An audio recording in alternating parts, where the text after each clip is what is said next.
ইঁদুর কোনো বাড়িতে তখনই যায় যখন তারা ওখানে কোনো না কোনো খাবার কিছু খেতে পায়। আর কোনোভাবে যদি বাড়িতে একটাও ইঁদুর চলে আসে, কিছুদিনের মধ্যেই দেখবেন বাড়িতে ইঁদুরের উপদ্রব এতটাই বেশি হয়ে যায়। অনেক সময় তো খাবার দাবার নষ্ট করে দেয়ই, তাছাড়াও জামা কাপড় কেটে দেয়, বই খাতা কেটে দেয়, কখনো কখনো দেখা যায় দামি দামি জিনিসও নষ্ট করে দেয় এই ইঁদুর। ইঁদুরের অত্যাচারে যখন আমরা অতিষ্ঠ হয়ে যাই, অনেকেই বাজার থেকে বিভিন্ন ধরনের ওষুধ, কেমিক্যাল, স্প্রে কিনে নিয়ে আসি ইঁদুর মারার জন্য। তবে বাড়িতে এমন জায়গায় মরে পড়ে থাকে আমরা সহজে খুঁজেও পাই না, বাজে দুর্গন্ধ ছড়ায়। এছাড়াও অনেক সময় ইঁদুর মারার ওষুধ, কেমিক্যাল, স্প্রে ব্যবহার করতেও অনেকে ভয় পায়, কেন কি অনেকেরই বাড়িতে ছোট বাচ্চারা রয়েছে। তবে কোনো রকমের ওষুধ, কেমিক্যাল, স্প্রে ছাড়াই ইঁদুর না মেরেই খুব সহজে বাড়ি থেকে তাড়িয়ে দিতে পারেন। অনেক দিন ধরেই কমেন্ট আসছে বাড়িতে ইঁদুরের উপদ্রব অনেকটাই বেশি হয়ে গেছে, এমন কিছু ঘরোয়া টোটকা বলুন যাতে করে একটা ইঁদুর মারতেও না হয় আর খুব সহজেই চলে যায়। তবে আপনাদের কাছে আজ শেয়ার করব এমনই একটা দেশি পাওয়ারফুল টোটকা, যার কারণে আপনাদের কিন্তু আলাদা করে টাকা খরচও করতে হবে না। বাড়িতে থাকা এমন কিছু উপকরণ ব্যবহার করে এমনই একটা দেশি পাওয়ারফুল টোটকা আপনাদের সাথে শেয়ার করব, যেটা একবার ব্যবহার করলেই আপনাদের বাড়িতে তো একটা ইঁদুর থাকবেই না, বাড়ির আশেপাশেও দেখতে পাবেন না। চলুন দেখে নেওয়া যাক কীভাবে। সবার প্রথম নিয়ে নিতে হবে রসুন। এখানে আমি বড় সাইজের রসুন নিয়েছি, তাই 5 কোয়া ব্যবহার করছি। আপনারা যদি ছোট সাইজের রসুন নেন সেক্ষেত্রে এর থেকে বেশি কিন্তু ব্যবহার করতে হবে। এখানে নিয়েছি একটা গ্রেটারের সাহায্যে রসুনের কোয়াগুলো আমি গ্রেট করে নিচ্ছি। তবে চাইলে এখানে কিন্তু আপনারা থেতো করেও ব্যবহার করতে পারেন। রসুনের মধ্যে এমন কিছু প্রপার্টিস থাকে যেটা ইঁদুরকে তাড়ানোর ক্ষেত্রে খুব ভালো সাহায্য করবে। তবে শুধু যে এখানে রসুনেরই ব্যবহার করব তা কিন্তু নয়, রসুন ছাড়াও আরও কিছু উপকরণ মিশিয়ে এমনই একটা দেশি টোটকা বানাবো, যার কারণে দেখবেন ইঁদুর কিন্তু আপনাদের বাড়িতে একটাও থাকবে না। তো দেখতেই পাচ্ছেন সব রসুনের কোয়াগুলো কিন্তু এখানে গ্রেট করে নেওয়া হয়ে গেছে। আর এর মধ্যে আরও কিছু উপকরণ দিতে হবে। এখানে দিয়ে দিচ্ছি আমি 1/2 চামচ পরিমাণের বেকিং সোডা, এটা কিন্তু বেকিং পাউডার নয়। আর দিয়ে দেব সামান্য পরিমাণের ঝাল লঙ্কার গুঁড়ো। এখানে চাইলে কাঁচা লঙ্কা অথবা শুকনো লঙ্কা থেতো করেও ব্যবহার করতে পারেন, তবে ঝাল যাতে বেশি হয়। আর নিয়ে নিচ্ছি এখানে আমি শ্যাম্পুর পরিবর্তে আপনারা চাইলে এখানে ডিটারজেন্ট পাউডারেরও ব্যবহার করতে পারেন। বেশ কিছুটা পরিমাণের শ্যাম্পু দেব। শ্যাম্পু যে কোনো জিনিস ক্লিন করতে খুব ভালো সাহায্য করে, তবে ইঁদুরকে যদি আপনারা তাড়ানোর ক্ষেত্রে ব্যবহার করেন তাহলে কিন্তু এটা অনেক বেশি পাওয়ারফুল হয়ে যাবে। তো সব উপকরণগুলো দেওয়া হয়ে গেছে। এবার এর মধ্যে আরও একটা উপকরণ দেব, দিয়ে দিচ্ছি সামান্য পরিমাণের সরষের তেল।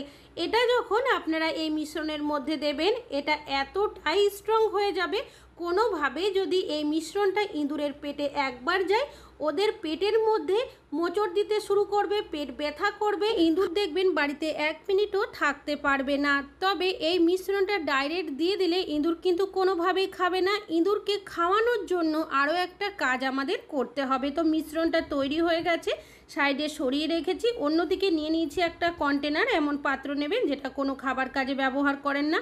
নিয়ে নিচ্ছি কিছুটা পরিমাণের চাল। এখানে কিন্তু খারাপ হয়ে যাওয়া চালেরই ব্যবহার করছি, খারাপ হয়ে যাওয়া চাল না থাকলে সামান্য ভালো চালেরও ব্যবহার করতে পারেন।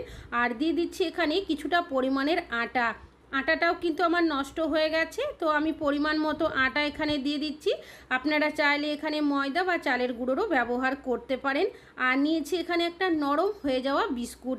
এখানে এমন কিছু উপকরণ দেবেন যেগুলো ইঁদুর খেতে খুবই আকৃষ্ট হয়, খেতে পছন্দ করে, সেই ধরনের জিনিসের ব্যবহার করার চেষ্টা করবেন।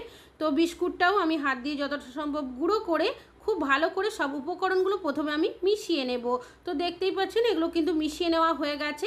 এবার এর মধ্যে দিয়ে দেব সামান্য পরিমাণের জল। একেবারেই অনেকটাই জলের ব্যবহার করবেন না, নাহলে অনেক বেশি পাতলা হয়ে যাবে। তো এবার আমি সব উপকরণগুলোকে ভালোভাবে মিশিয়ে নেব। এই মিশ্রণটা খুব বেশি পাতলা হবে না, ঠিক যেভাবে আপনারা আটা ময়দা মাখেন ঠিক সেইভাবে মেখে নিতে হবে। আমরা অনেকেই ইঁদুর তাড়ানোর জন্য বিভিন্ন ধরনের ওষুধ, কেমিক্যাল, স্প্রে ব্যবহার করে থাকি, যেগুলো ব্যবহার করতেও আমাদের অনেক সময় আমরা ভয় পাই, কেন কি ছোট বাচ্চারা থাকে। তাছাড়াও ইঁদুর যদি কোনোভাবে বাড়িতে মরে যায়, বাজে দুর্গন্ধ ছড়ায়, তাছাড়াও খোঁজাখুঁজিও করতে হয়। তো ইঁদুর না মেরেই কিন্তু আমরা এই পদ্ধতিতে খুব সহজেই বাড়ি থেকে তাড়িয়ে দিতে পারি। যে ডোটা বানিয়েছিলাম সেখান থেকে ছোট ছোট লেচি করার পর এইভাবে করে পাতলা করে একটু চ্যাপটা করে নিচ্ছি। আর এটা কিন্তু খুব বেশি মোটা হবে না, একটু পাতলা করারই চেষ্টা করবেন। এখানে আটা দেওয়া হয়েছে, বিস্কুট আর দিয়েছি চাল। এগুলো কিন্তু ইঁদুর খেতে খুবই পছন্দ করে। এই মিশ্রণটার মধ্যে এমন কিছু ব্যবহার করবেন যেগুলো ইঁদুর খেতে পছন্দ করে, যাতে করে ইঁদুর খেতে বেশি আকৃষ্ট হয়। তো একইভাবে দেখতেই পাচ্ছেন সবগুলোই কিন্তু আমি এখানে বানিয়ে নিয়েছি। এবার আগে যে মিশ্রণটা বানিয়ে রেখেছিলাম সেই মিশ্রণটাই এখন নিয়ে নেব। প্রত্যেকটার মধ্যেই কিছুটা করে মিশ্রণ আমি দিয়ে দেব।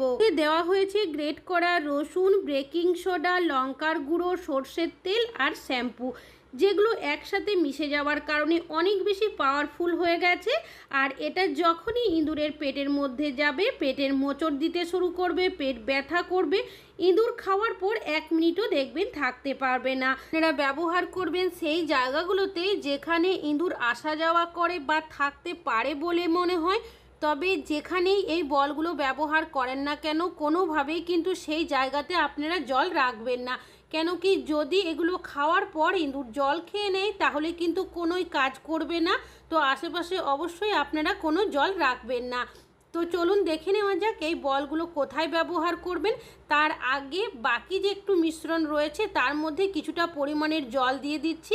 এবার এটাকে আমি সাইডে রাখছি, এটাও কিন্তু পরে ব্যবহার করব। বলগুলো বানালাম সেগুলো কোথায় কিভাবে ব্যবহার করবেন। যেখানে আমাদের ফ্রিজ থাকে, আলমারি থাকে, তার তলার সাইডে অনেক সময় ইঁদুর রাত্রেবেলা ঘোরাঘুরি করতে দেখা যায়। তো আপনারা অবশ্যই ফ্রিজের তলার সাইডে, আলমারির তলার সাইডে এই বলগুলো রেখে দেওয়ার চেষ্টা করবেন। রাত্রেবেলা যখনই এই দিক দিয়ে আসা যাওয়া করবে বা ঘোরাঘুরি করবে, আসা মাত্রই দেখবেন ইঁদুর কিন্তু এই বলগুলোই খেতে শুরু করবে, আর খাওয়ার সাথে সাথেই দেখবেন ওরা কিন্তু বাড়ি থেকে পালিয়ে যাবে। তাছাড়াও যেখানে আমাদের খাট থাকে, সোফা থাকে, তার তলার সাইডেও অনেক সময় ইঁদুরকে যাওয়া আসা করতে দেখা যায়। তো আপনারা তার নিচের সাইডে বা সাইড করে অবশ্যই বলগুলো রেখে দেবেন। দেখবেন এখানেও যখন আসবে, আসা মাত্রই কিন্তু বলগুলোই খাবে। সিলিন্ডারটা রাখা হয় অনেক সময় তার পিছনের সাইডেও দেখবেন ইঁদুর চলে যায়, যেহেতু অন্ধকার মতো জায়গা থাকে। অনেক সময় বাচ্চা দিয়ে দেয়, বাড়িতে ইঁদুরের উপদ্রব অনেকটাই বেশি হয়ে যায়। এই সাইড করেও অবশ্যই বলগুলো রাখার চেষ্টা করবেন। যখনই রাত্রেবেলা এদিক দিয়ে আসা যাওয়া করবে, আসা মাত্রই বলগুলো খাবে। তাছাড়াও আর যেখানে ইঁদুর থাকতে পারে বলে মনে হয় সেখানেও কিন্তু অবশ্যই বলগুলো রাখবেন। যেখানে আলু, পেঁয়াজ, সবজিপাতি রাখা হয় দেখবেন রাত্রেবেলা অনেক সময় খেয়ে নষ্ট করে চলে যায় বা কখনো কখনো মুখে করে নিয়েও চলে যায়। এই জায়গাতেও কিন্তু আমি এইভাবে করে বলগুলো রেখে দিলাম। তো খাবারের জন্যই বাড়িতে আসে, কিচেনের মধ্যে রাত্রেবেলা ইঁদুর কিন্তু অনেক সময় ঘোরাঘুরি করতে থাকে। খাবার দাবার থাকলে সেই খাবার চারিদিকে ছড়িয়ে দেয়, গ্যাস ওভেনটাকেও নোংরা করে দেয়, পুরো কিচেনটাকেই নোংরা করে দেয়। পরের দিন আবারও পরিষ্কার করতে হয়।